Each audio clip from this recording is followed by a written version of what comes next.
Aujourd'hui, vous l'avez vu dans le titre, j'avais envie d'aborder avec vous dans ce live d'1 heure et demie 2 points essentiels. Le premier, ça va être les 4 piliers d'un trading gagnant pour pouvoir ensemble mettre en application les exercices que je vais vous proposer. Et deuxième point, ça va être de vous présenter la nouvelle formation Liberty Trader. Alors, c'est vrai que ça fait un moment, ça fait 10 mois que je travaille dessus. Et enfin, il est temps pour moi de vous la dévoiler. Il est temps enfin pour moi de vous montrer la formation. Pour commencer, on va prendre les bases progressivement, 4 piliers, 4 sujets clés avec la méthode ASTR. La première chose, je voulais venir avec vous, c'est que il faut se rendre compte avant de commencer à partir dans les explications que le trading c'est un art de vie.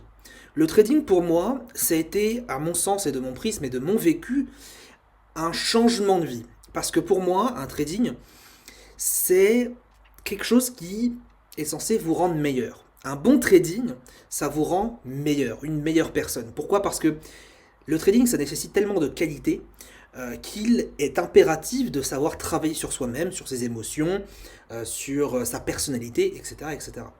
Le trading, c'est pas pour rien que c'est un des métiers les plus difficiles parce que notamment, déjà on spécule sur les marchés financiers. Deuxième point, il faut être indépendant, autonome, libre, etc. Et troisième point, on apprend par nous-mêmes. Ce qui rend les choses vraiment très difficiles. Et j'avais envie de commencer ce live par la citation suivante.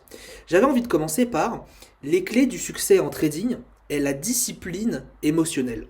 Si l'intelligence, si c'était l'intelligence, il y aurait bien plus de gagnants. Et ça, c'est une citation de Victor Sperando. Alors, Victor Sperando, c'est un trader américain qui a été, on va dire, spécialisé dans tout ce qui était matières premières, indices. C'est un gros trader américain. Hop, une petite seconde, voilà. C'est un gros trader américain, je prends mes notes, hein, merci Wikipédia, qui actuellement a 75 ans, développeur d'indices, commentateur financier, et il est réputé, de ce que j'ai lu, pour avoir prédit, entre guillemets, le crash de 1987.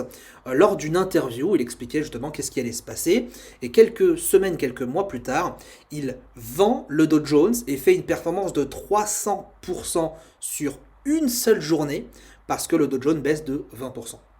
C'est complètement incroyable. Et pourquoi je vous partage cette citation avec lui? C'est parce que j'estime qu'il y a vraiment une intelligence dans cette phrase, c'est de vraiment bien faire comprendre que même si vous êtes intelligent, le trading n'est pas un concours de quéquette sur l'intelligence. Le trading, c'est une discipline. C'est-à-dire que pour trader régulièrement et pour générer des revenus réguliers, il ne suffit pas d'être intelligent, il ne suffit pas de sortir bac plus 10, bac plus 5, etc. Il faut juste être discipliné. Et la discipline, eh bien, elle s'apprend en mettant en place bien, des outils pour réussir et pour mettre en avant, encore une fois, ses émotions. Ici, le programme de ce soir, de ces vidéos. Le programme de ce soir, premier élément, je vous le disais, la méthode ASTR. La méthode ASTR, c'est identifier et travailler sur les 4 piliers principaux pour gagner en confiance et step up dans son trading.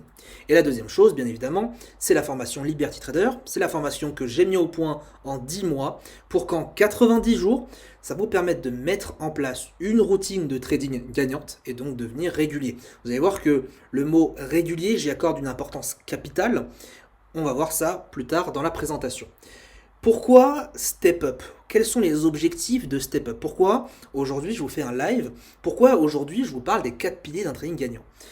Premièrement, pour moi, ça va être de focus sur les éléments qui vous empêchent de progresser et de devenir régulier.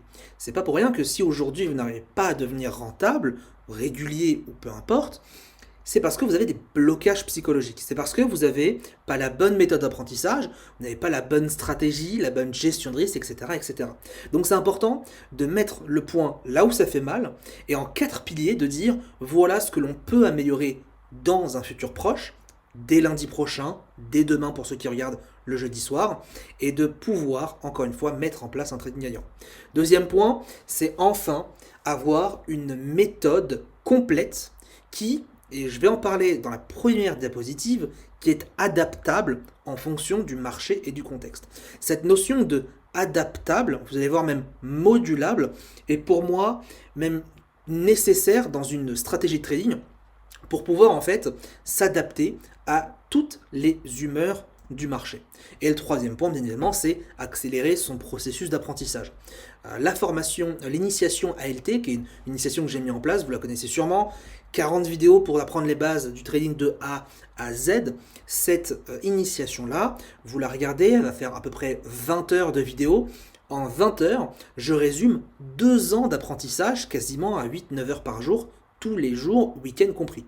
Donc il y a quand même derrière une accélération totale de son apprentissage si vous voulez passer par la formation ou en tout cas d'apprendre des bons outils comme cette présentation aujourd'hui. La méthode ASTR, c'est quoi? C'est une méthode d'apprentissage par 4 piliers. A pour analyser les marchés, S pour les scénarios quotidiens, T pour le timing optimal et précis, et R pour le risk management. Donc pour le A, on va détailler tout au long de cette présentation, analyser les marchés, ça va être définir un sens prioritaire, qu'est-ce que c'est? On va le voir juste après. Pour les scénarios, on va prévoir ses actions à l'avance pour éviter de stresser et pour être complètement autonome et libre dans la journée. On va avoir le timing optimal et précis, c'est ce qu'on cherche, c'est notre objectif pour rentrer sur le marché au meilleur moment. Et le risk management pour gérer son portefeuille sans stress de manière à ce qu'on puisse à l'avance calculer non seulement ses positions, mais deuxièmement, très important, la gestion de son capital. Sans gestion de capital, pas de trading sur du long terme, ça c'est clair et net, je pense que je vous apprends rien du tout. Premier élément, la méthode ASTR a pour analyser les marchés. C'est vrai que l'analyse, de manière générale, regroupe énormément d'éléments. L'analyse, ça peut être l'analyse technique, l'analyse fondamentale, l'analyse de son portefeuille, l'analyse de ses performances, etc., etc. Ce dont on va parler aujourd'hui, c'est l'analyse du marché de manière générale. Parce qu'il y a beaucoup de choses dans l'ensemble sur lesquelles on n'arrive pas à se focus. Il y a des problématiques que ça fait 3 ans maintenant que je coach via l'école que j'ai créée X7 et Finance, et je connais vraiment bien maintenant les problématiques de personnes comme vous, potentiellement, qui débutaient sur les marchés. Et je connais bien les problématiques parce que, généralement, on va me dire, lorsqu'on parle d'analyse, on va me dire, j'arrive pas, je n'ai pas gagné ce trade-là, je ne suis pas dans le bon sens. Je ne suis pas dans le bon sens. Pourtant, avec une analyse derrière, être dans le bon sens, c'est pas si difficile que ça. Mais la question que je réponds à chaque fois, c'est est-ce que tu as analysé la tendance moyen et long terme? Généralement, lorsqu'on trade, il y a des très fortes chances qu'on se prenne un graphique et on trade dessus. Pas d'analyse, rien du tout. La question, encore une fois, c'est est-ce que vous avez fait, avant de trader, une analyse technique du marché en lui-même? Si je trade l'euro-dollar, je vais le trader en 5 minutes. Est-ce que si je trade sur l'euro-dollar en 5 minutes, est-ce que j'ai été analyser les autres unités de temps? Généralement, la réponse c'est non. Pourquoi? Parce que on ne prend pas le temps d'analyser. Pourtant, l'analyse technique, l'approche technique sur un marché est fondamentale. Elle est extrêmement importante.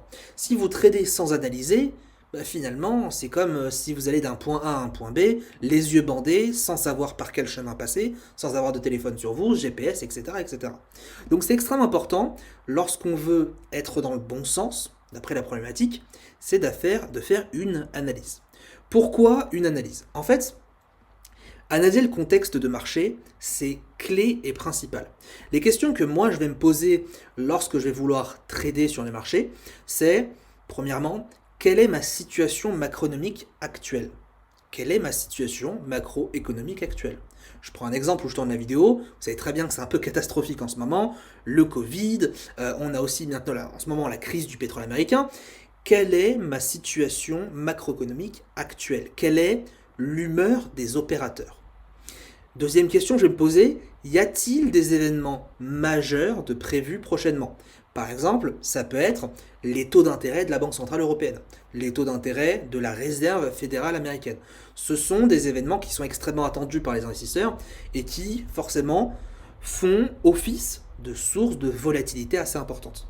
Et la troisième question que je vais me poser, c'est y a-t-il des supports ou des résistances clés à franchir? Y a-t-il des niveaux techniques que je dois faire attention? Quand je prends ce graphique ici, j'ai envie de vous poser la question. À quel moment on peut intervenir? Si je reprends ma situation, quelle est la situation macroéconomique actuelle? Ma situation économique actuelle est période de volatilité, pression sur les marchés, investisseurs inquiets, euphoriques lorsqu'ils vont investir ou retirer leurs billes. Donc, il va falloir que j'adapte mon sens de trading. Y a-t-il des événements majeurs de prévus? Oui. On commence, au moment où on se parle, à tester des vaccins. Donc, les retombées, même sur l'industrie pharmaceutique, va être assez importante et va jouer forcément sur les résultats en bourse. Est-ce qu'il y a des supports ou des résistances clés à franchir? Eh bien ça, c'est à moi ensuite d'aller faire l'analyse technique, puisque sur un graphique comme celui-ci, je peux repérer des supports et des résistances. Ça peut être ici, ici une résistance comme vous le voyez en oblique, ou ça peut être une résistance que l'on peut voir ici, autour de 1,105 à peu près. Il y a une infinité de possibilités. Mais pourquoi, en fait, finalement, on doit adapter son trading? En fait, pour moi, le plus important, c'est que notre trading doit s'adapter en fonction de l'humeur des marchés.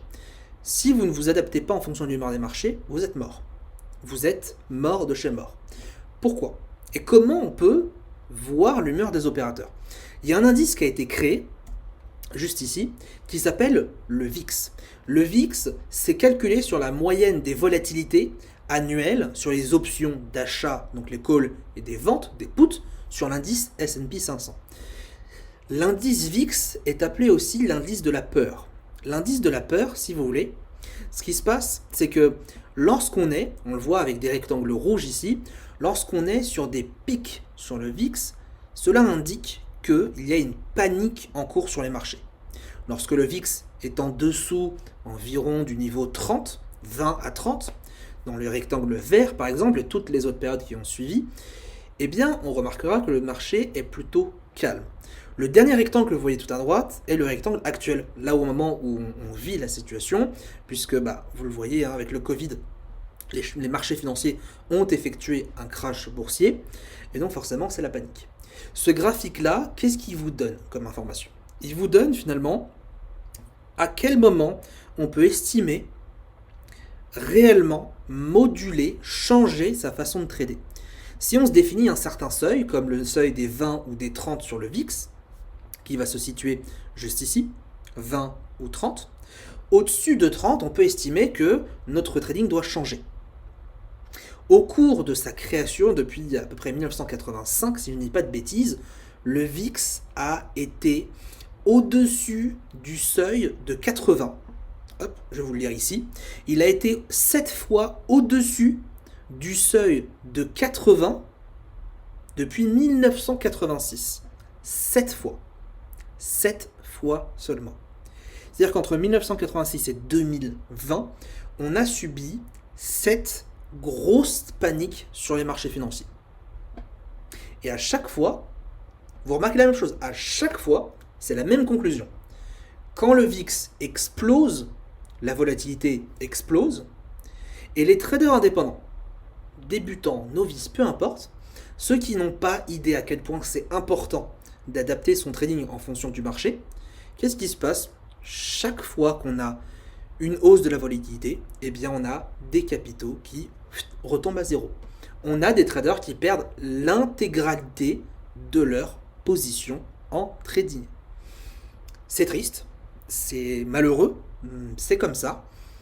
Mais encore une fois, l'objectif de cette présentation, c'est de mettre en place un pilier pour réussir dans son trading. Pourquoi on doit à ce point-là, en fait, moduler son trading? En fait, lorsque le VIX est élevé, ça traduit une augmentation de la volatilité. Qu'est-ce qu'on va faire? Quelles sont les conséquences pour moi en tant que trader indépendant? Premier élément, je vais diminuer mon exposition. C'est-à-dire que je vais diminuer le risque de mes positions. Si je trade à 1%, peut-être que je vais trader à 0,5 cette fois-ci. Si je trade à 2%, je vais trader à 1%. Je vais réduire le risque puisque la volatilité explose. Peut-être que ma stratégie n'est pas faite pour trader dans ce genre de marché. Donc qu'est-ce que je fais? Si je sais qu'il est possible que je me prenne énormément de pertes, je diminue mon risque pour éviter de perdre bêtement. Deuxième élément, je change la taille de mon stop loss. Au lieu d'avoir un stop loss, je dis n'importe quoi, c'est un exemple à 50 points, eh bien je vais le mettre à 100. Je vais doubler la taille de mon stop loss dans cet exemple pour pouvoir contenir les mouvements du marché. Parce que si vous avez un spike énorme, un grand pic d'une mèche comme ça sur les marchés, et que votre stop loss était trop serré, automatiquement vous sortirez de votre position et encore une fois vous perdrez votre gain en cours. Et troisième élément, sécuriser mes positions plus rapidement. Quand je dis sécuriser mes positions plus rapidement, ça vient du fait de me dire, ok, je gagne 50 points à l'instant T, qu'est-ce que je peux faire? Je prends mon stop loss et je le déplace sur mon point d'entrée. Sécuriser mes positions, c'est par exemple quand je vais me coucher le soir, à la fermeture des marchés américains, je ne laisse pas mes positions courir, je vais sécuriser mes positions et pour ce faire, eh bien, je vais soit clôturer une partie de mes positions, soit clôturer l'intégralité de ma position, ou soit, comme je vous le disais, faire du break-even, prendre le stop loss et le mettre sur le point d'entrée pour pouvoir éviter de perdre n'importe comment. Ça, c'est, si vous voulez, les piliers importants pour moi, les 3 points clés pour moi, qui me permettent au quotidien, parce que le marché change énormément d'humeur, au quotidien, de pouvoir adapter mon trading en fonction du marché. Et ce que j'appelle cette méthode-là, c'est que c'est modulable. C'est une méthode de trading qui s'adapte à l'humeur du marché. Si vous n'avez pas une méthode de trading qui s'adapte à votre marché, vous êtes mort, vous êtes cuit. Pourquoi? Comme on vient de le dire, quand il y a une hausse de la volatilité, votre stop loss, votre risque, etc., votre probabilité de prendre des pertes est bien plus importante que la moyenne. Donc, soit vous changez de trading, et dans ce cas-là, vous serez plus serein, vous prendrez peut-être moins de pertes que d'habitude, ou même tout autant, et dans ce cas-là, vous pourrez quand même continuer à trader. Ou alors, vous n'allez rien changer, mais vous allez enchaîner les pertes en pensant que c'est à cause du marché parce que le marché est mauvais. Non, c'est que la stratégie n'est pas modulable. C'est extrêmement important d'avoir une stratégie modulable. Alors comment on peut avoir une méthode modulable? Comment on peut mettre en place des outils d'aide à la décision? Premier élément pour moi, catégoriquement, c'est définir un sens prioritaire. Pourquoi? Pour définir un sens prioritaire, c'est définir un sens unique pour trader. Soit j'achète, soit je vends dans une période donnée. Quelle est ma tendance dominante en cours? Je vous ai mis un graphique ici de l'entreprise AMD qui est cotée au Nasdaq. Et sur ce graphique-là, le mouvement, la tendance en cours était beaucoup plus haussière qu'autre chose, validée par un canal haussier. Ma question est la suivante. Dans ce genre de contexte, où allez-vous trader? Dans quel sens allez-vous trader? Alors, si vous me dites, moi je ferai les deux, j'achète en bas, je vends en haut, etc., je veux dire, ok, mais à quel moment on sait que, on peut vendre en toute sécurité en haut? Pour moi, le plus important, quand on se définit un sens prioritaire, c'est de se dire one way or no way. Ça, c'est la méthode que j'ai inventée, c'est one way or no way. Qu'est-ce que c'est one way or no way? C'est un sens de trading ou rien du tout. C'est tout, c'est un sens de trading ou rien du tout. One way or no way. Le matin, quand je vais analyser mes marchés, et là bien sûr je parle pour vraiment tous les débutants parce que ça m'arrive d'acheter et de vendre dans 2 scénarios différents. Le matin, quand j'arrive, je vais regarder mon marché. Et mon marché, il me parle.